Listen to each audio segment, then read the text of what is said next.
halfway through week 7 as we head down to the Schuylkill League. And Steve, we've already had some of the most exciting games of the year in this league. Schuylkill Haven is on a roll facing a Marian Catholic team that won in overtime last week over Minersville. And it was a beautiful night at the Men of Marian Stadium. The Hurricanes were looking to change that. First quarter, first possession for Schuylkill Haven. Colton Reber with the 2-yard touchdown run, and it's quickly 6-0 Haven. Marian offense had a rough night. Bad snap to Dylan Rodino. He recovers it, but it's a loss of 9 yards, forcing a punt.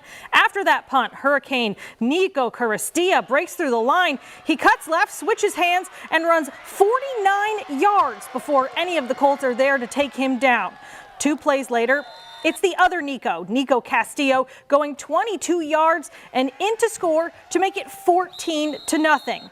Then the second quarter, Hurricanes rolling again. Castillo again down the far side. He's off and running 57 yards and in for the touchdown that makes it 20-0 Schuylkill Haven. The next Haven possession, Nico Carastilla right up the middle, 35 yards.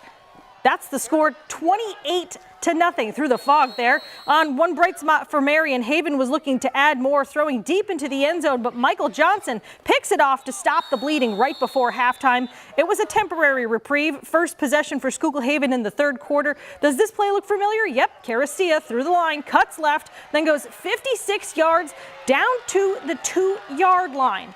And if that wasn't enough, another familiar looking play. If it ain't broke, don't change it. Colton Reber for the touchdown.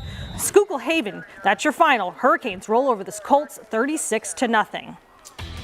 Dunmore, coming off a great 2023 season, has struggled here in 2024, but still time to right the ship, and they don't have far to travel. Cross the bridge into Troop to play a very good Mid-Valley team.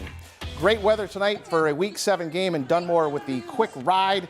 We start with quarterback Jack McNeff. Here the nice pass, completes it to Bobby Hogan. He has it at the 13 and the Bucks in business on their opening drive. Later in the drive, it's McNeff to tight end Bren Narosky. Good catch to the 1, but injures his knee on the play, and he would have to leave the game. On the next play, they hand it off to number 8, Gabe Franick. He is in for the touchdown, and the Bucks lead at 7-0 over Mid-Valley. Bucks get the ball back, and McNeff again up top to Hoban. Nice throw, nice catch out at the 3, and Dunmore knocking on the door again. And you got Franick. They go to him, no problem. Red zone guy when they need a few yards. Another Dunmore touchdown, and they lead it on the road 14-0. The Spartans try to pass in the first quarter. That didn't work, so they went to the run, and a great individual effort here. The tackle from Jackson Harding. Then the quarterback, McNeff, playing some defense. Here breaks up the pass to the intended target and forces a punt. Mid-Valley, a great second half, but Dunmore blocks an attempted kick, and they win it 21-20 over Mid-Valley.